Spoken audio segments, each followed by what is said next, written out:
किसी ने बड़े कमाल की बात कही है कि जो अपने सपनों के लिए मरते हैं वो दूसरों के सपनों में हमेशा के लिए जी जाते हैं। तो बात है मार्च 1919 के लंदन के एक हॉस्पिटल में भारतीय मूल का एक स्टूडेंट बिस्तर पे पड़ा अपनी आखिरी सांसें गिन रहा था। उसे ट्यूबरकुलोसिस था जिसका इलाज डॉक्टरों के पास नहीं था।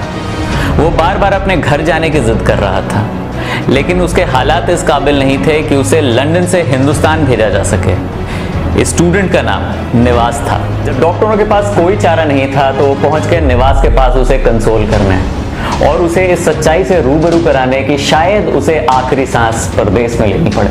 अपने देश और अपने मुल्क के बेहद करीब निवास को यह कतई मंजूर न था। उसने डॉक्टरों को अपने पास बुलाया और बेहद ही धीमी आवाज में एक पेपर और पेन की मांग रखी। उसे तत्काल पेपर और पेन दिया गया, मानो वो घर वालों को कोई पैगाम भेज रहा हो। आंखें नम थी, हाथ कांप रहे थे। 32 साल के इस नौजवान से लिखा नहीं जा रहा था।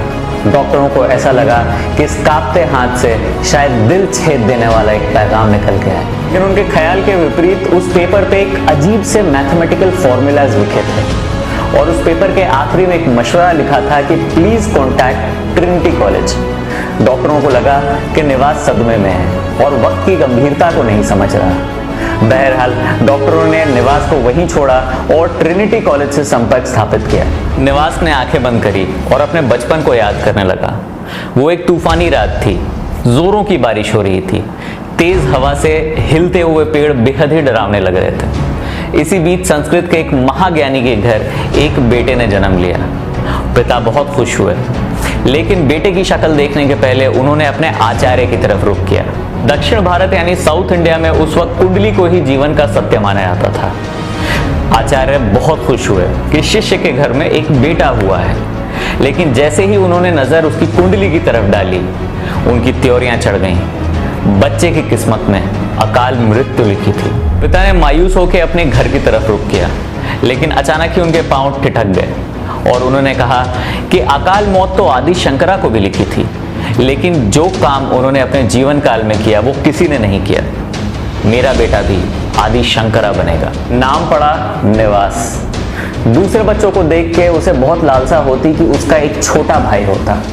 ईश्वर ने उसे वो दिन दिया कि उसका एक छोटा भाई हुआ।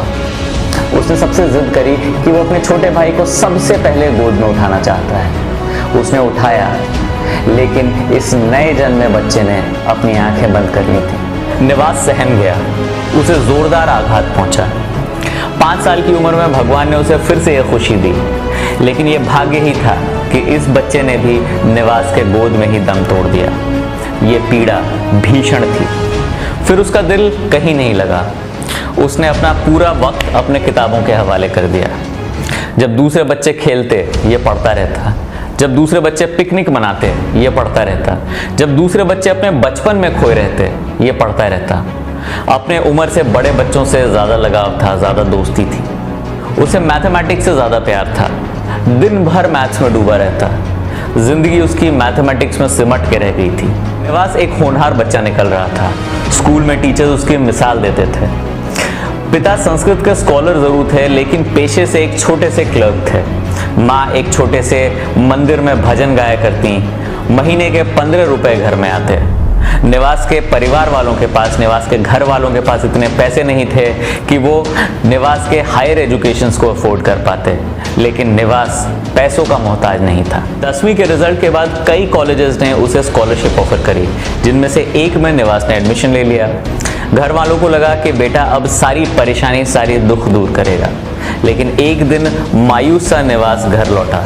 पूछने पर उसने बताया कि कॉलेज के इम्तिहान में उसे फेल कर दिया गया है। घर वालों को विश्वास न हुआ, लेकिन सच्चाई तो यही थी। घर वालों का दुख उसने भांप लिया, इसलिए घर छोड़कर अपने दोस्त गोपाल के साथ रहने लगा।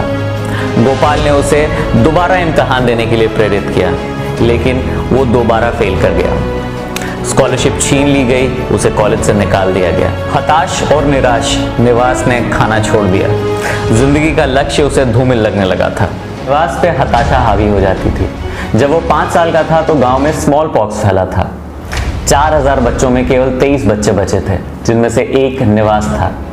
हताशा के मारे निवास ने स्कूल जाना छोड़ दिया। तब उसके पिता ने उसकी जिंदगी दोबारा खड़ी करी।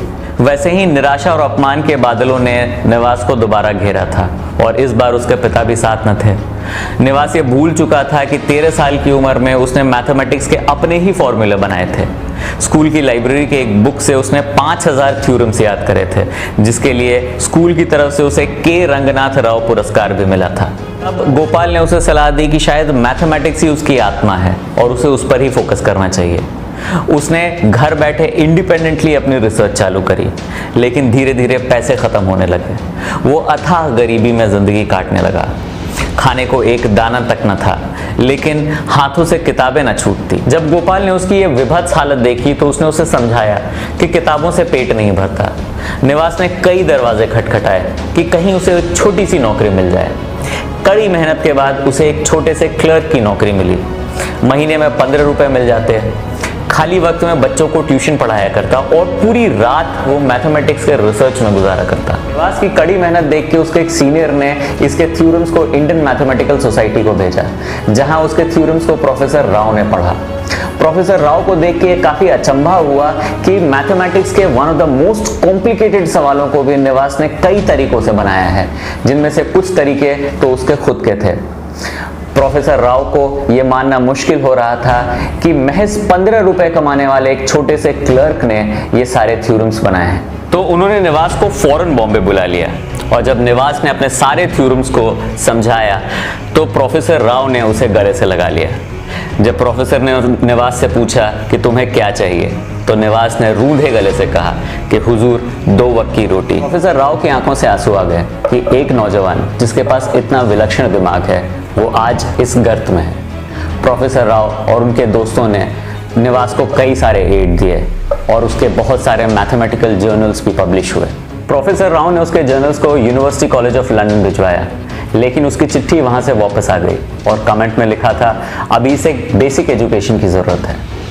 राव ने उसके जर्नल्स को कैम्ब्रिज यूनिवर्सिटी भी भिजवाया, बट अनफॉर्चुनेटली उसके जर्नल्स वहां से भी रिजेक्ट हो गए। आखिरी में उसके जर्नल्स को एक विश्वविख्यात साइंटिस्ट G.H. हार्डी को भेजा गया। जब हार्डी ने निवास के मैन्युस्क्रिप्ट को देखा तो वो हतप्रभ रह गए। उसे फौरन लंदन बुला लिया गया।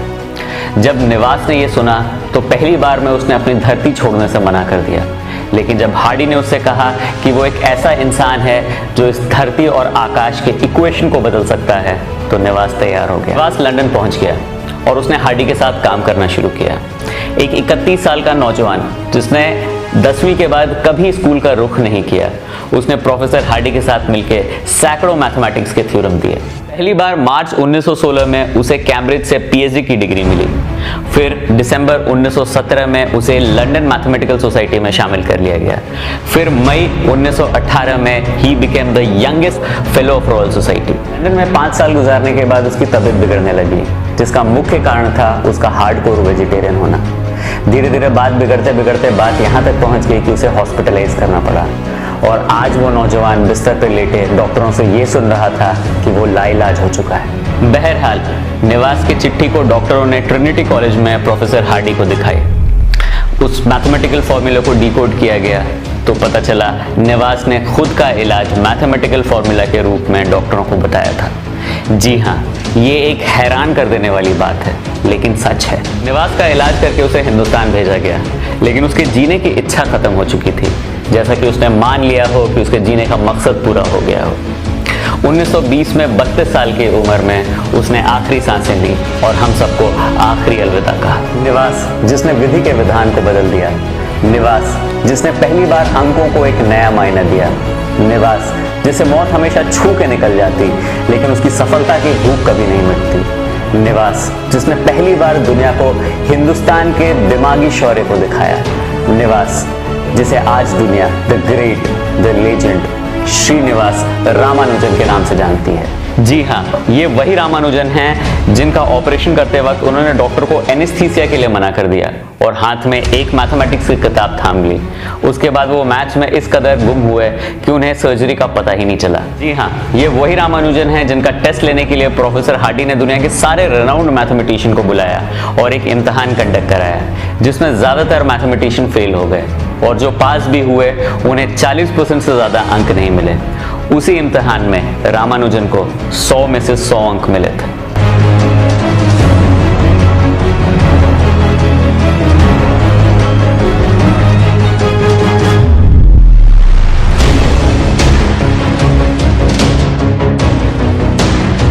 रामानुजन पे हमें ही क्या, हिंदुस्तान के स्तर जमीन को भी गर्व है।